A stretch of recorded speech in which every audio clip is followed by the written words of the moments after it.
Oh my gosh, ladies and gentlemen, boys and girls. I hope everybody is having a better day than I've been having.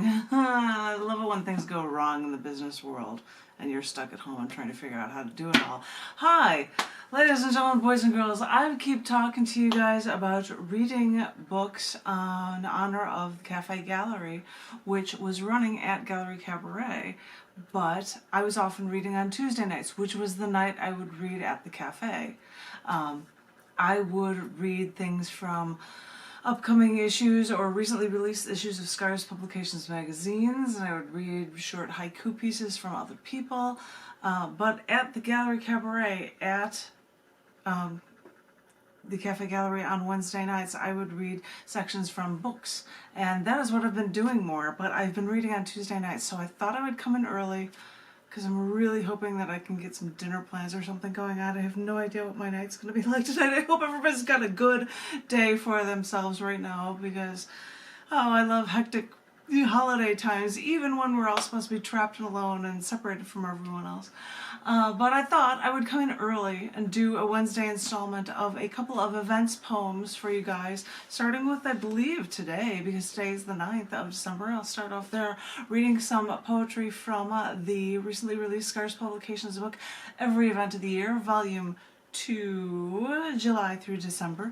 There is Volume 1, January through June. It was released and I read poems from it at a feature at Gallery Cabaret when I came back to visit in 2018, I believe, and it sold out there from what I had on me. So I thought I would share with you some relevant, up-to-date, current event poems from this second installment from this 2-volume book. I hope everyone is doing well. I hope that everyone has had a better day and has had a chance to be able to calm down from the hectic problems they can have throughout their day. So I thought maybe reading some poetry would help with that for you guys. For some reason, I hope that that would be calming, even though I'll talk about the craziest of things when you go from one event to the next. As I had mentioned, you go through Volume 1 and you'll have a poem for Lent, and then 2 pages later you'll have a poem about atheist Pride Day, and you will find these things, or things about wartime activities, or, you know, the death of John Lennon, which I believe I covered in a reading yesterday. So there are just all of these things that happen, and it jumps from one topic to the next, and it's always different.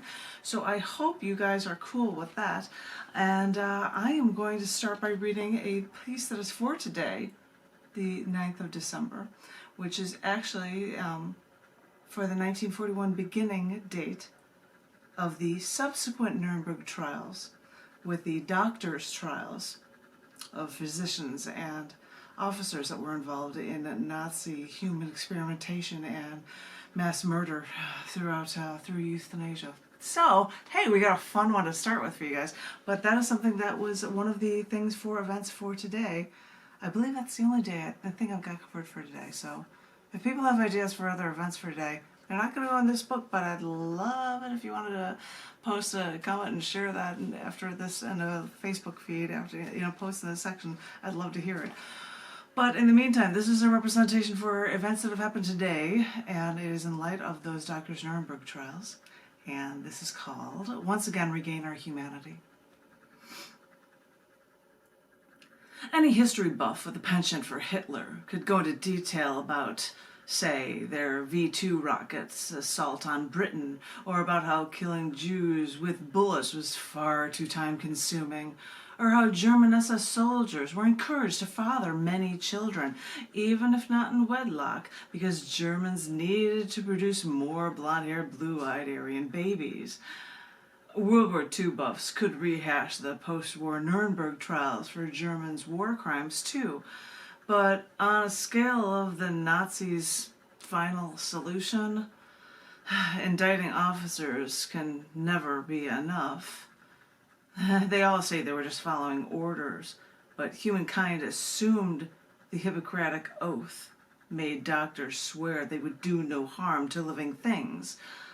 But in World War II, Nazi human experimentation thrived, with experiments on twins, because when one twin died, you can always use a duplicate there for biological comparison, versus hitting kids with a hammer until they go insane, or freezing people to see how long they'll live.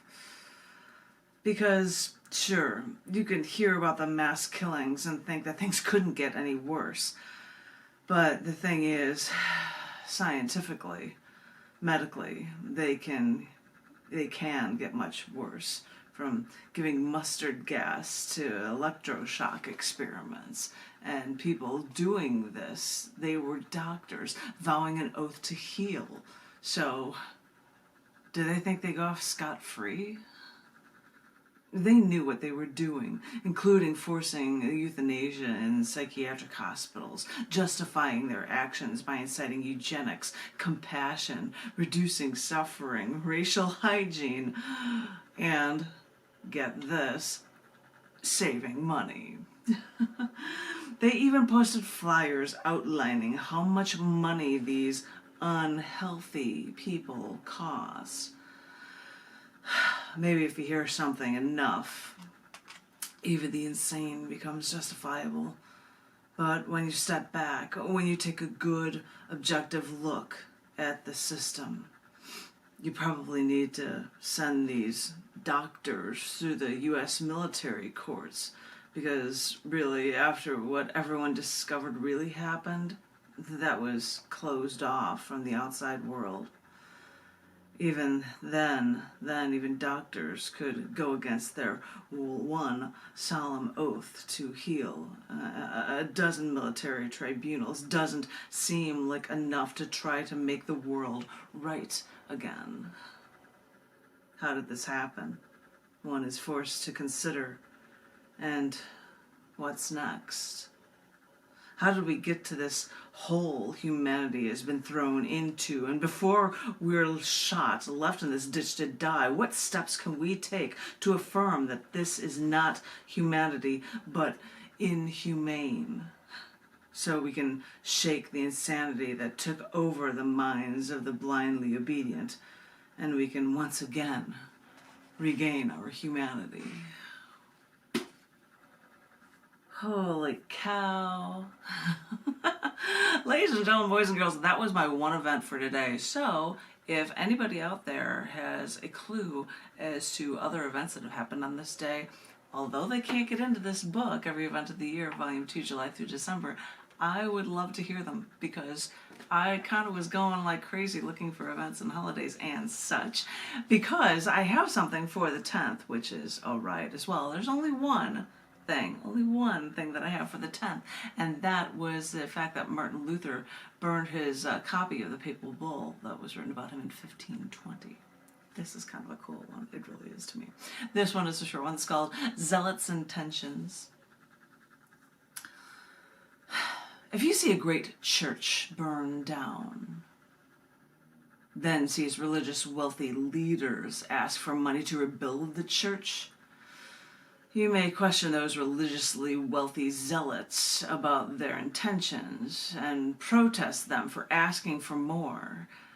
When religions tout that money is the root of all evil, why then they must ask for more and more money from the poor? But don't you dare point this out in the deeply rooted system, a system no one seems to question. For if you confront religious misdeeds, they'll write papal bull to destroy you. This may be another way the church may try to silence anyone who may protest them, so go ahead, in an act of faith, burn your copy of their bull.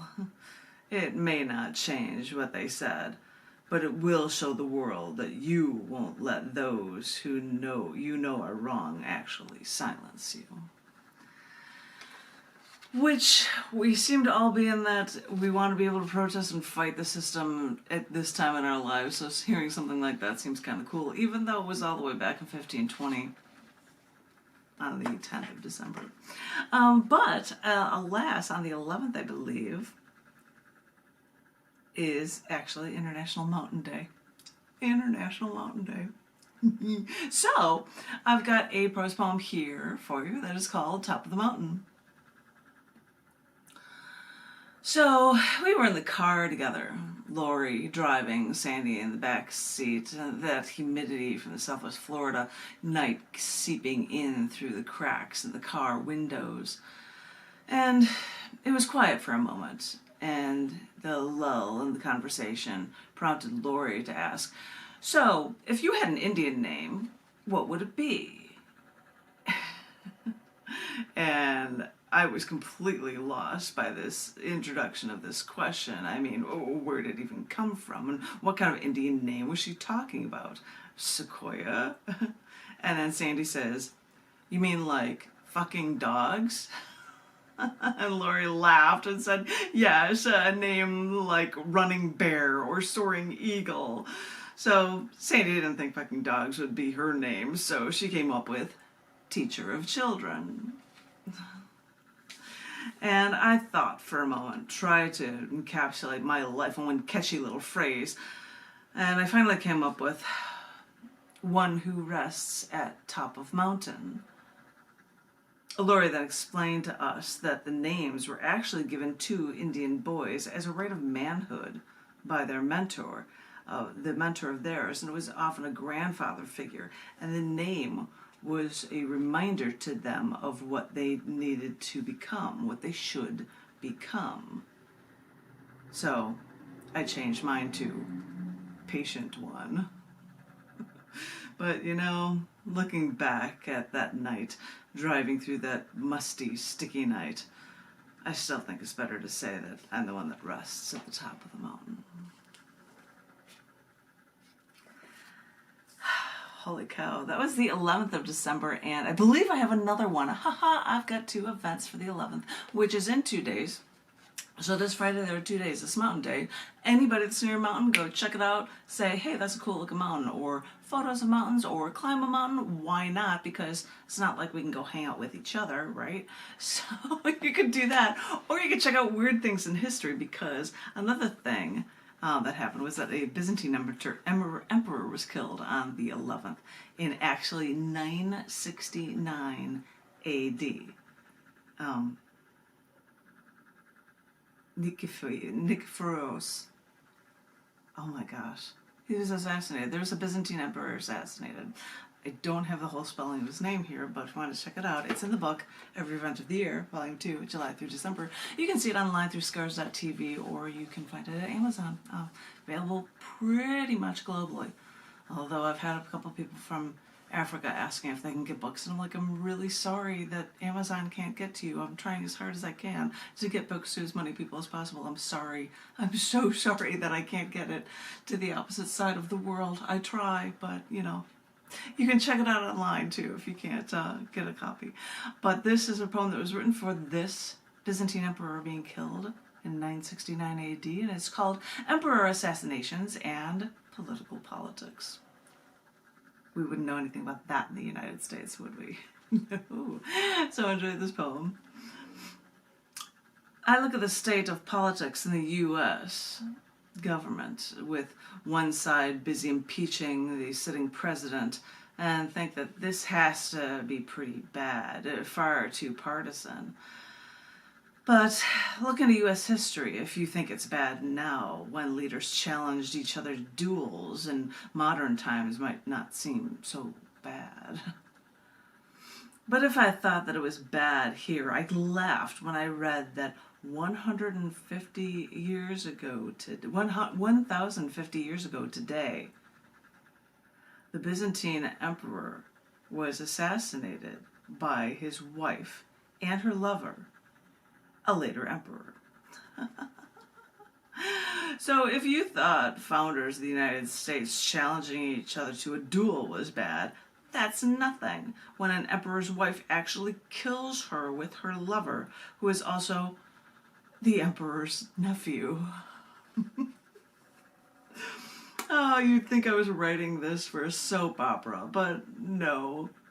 just so you I just want you to remember that when you hear of all the partisan political bickering now, this nonsense we now think here, it's really nothing to fear.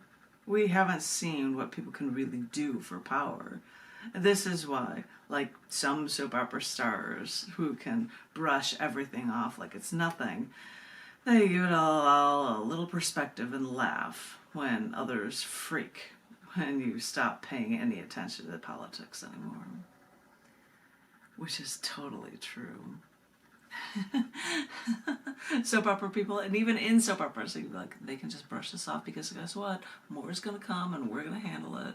And what they go through in soap operas is goofy compared to what politicians go through now, but it's nothing compared to what it was like in 969 AD. That wasn't 50 years ago, holy cow. Anyway, I thought that I would share with you another poem. I figured I'd go through a few. I told you Mountain Day. Oh, this one's a cool one. I should have the necklace for this. Was it the 12th? It's also on the 11th. No, it's on the 12th because there were two events on the 11th. But on the 12th was the date of Robert Browning's death, a British poet. He was born in May of 1812 and died on the 12th of December in 1889. And this is a short piece because of that date, and it's called Knowing the Mastery of Poetry. Knowing a mastery of dramatic monologues with irony, dark humor, and a social commentary makes me forget that years ago my father gave my mother a gold pendant inscribed with Robert Browning's poignant poetic words. Come, dear, grow old with me. The best is yet to be. I never thought of my father as a poetic man, but now I think his sardonic, sarcastic lines can only relay dramatic, dark commentary, and I see the irony and how it now all seems to so poetically tie past into what we will be. I got that necklace from my parents. It's a gold medallion, and it says, come dear, and it's so sweet. It is. Now I'm all gooey. Sorry, I got all gooey. I didn't mean to. But I thought maybe I will end with this next poem for you. I think I will. One more poem for you guys. I know this is early, but I thought I'd do an early reading on a Wednesday in honor of the Cafe Gallery being on Wednesday nights at Gallery Cabaret. And I've got my Chicago shirt on, but it's hard to see, but that's quite all right.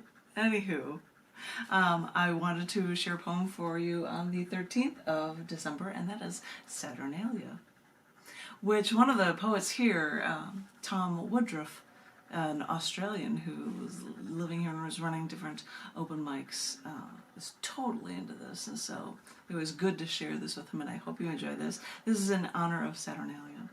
This poem is called Every Soul Celebrates. A poet once described Saturn mythology. Saturn, it says, devours its children. Yes, it's true. I know it. But I never paid attention to that mythology. I love a gas giant planet with moons like Earth's at its creation. A celestial giant with some moons that couldn't come together, that formed a nebulous sheet of rings instead. Because even though science isn't mythology, it is truly beautiful. I've always said that. Until I heard of the stories of Saturnalia. When you think of a celebration, you may think of Mardi Gras, or the New Year's ball drop in New York City, or you might even think of the decadence of Brazil's Carnival. But none of that matches the chance for people to get together from rich to poor and be treated as equals, to celebrate the crops and share the abundance of the year. Because during Saturnalia, the ancient Roman festival honored Saturn as a deity, a god of agriculture, liberation, and time. So it seemed fitting after annual harvest that during their dinner festival, all slaves would be first. They would be first served, and it was as if they were the masters of the house. And this was a time to celebrate prosperity after the crops were good. And because Saturnalia was a holiday, businesses and government offices were closed, and no war could be declared. Well, no war could be declared on this day, and Roman poet Catullus called Saturnalia the best of days, and the Augustan poet Horace called this supreme and decadent liberty a December liberty, a leisure free of grievous ambition. And as the end of the year approaches, isn't that what we all look for? We've worked so long, we've accomplished so much. Maybe now we should remind ourselves that sometimes we have to stop and switch things up a bit. Because if Saturn rules agriculture, liberation, and time, then let's use this time to liberate ourselves and celebrate our fortunes in any form with every soul we see. And as it's getting closer to Christmas, we want to be able to celebrate with every soul we see. Is that not true, you guys? Ladies and gentlemen, boys and girls, I hope you enjoyed that reading. That was through the 13th. Next week, I will have readings of more event poetry from this for you guys. I hope everyone is remaining safe. I hope everyone is remaining poetically inclined, creatively inclined, and like I want to say to everyone, when things get tough and you're getting so aggravated and you feel so alone, just remember that you're loved. It'll get better. It will.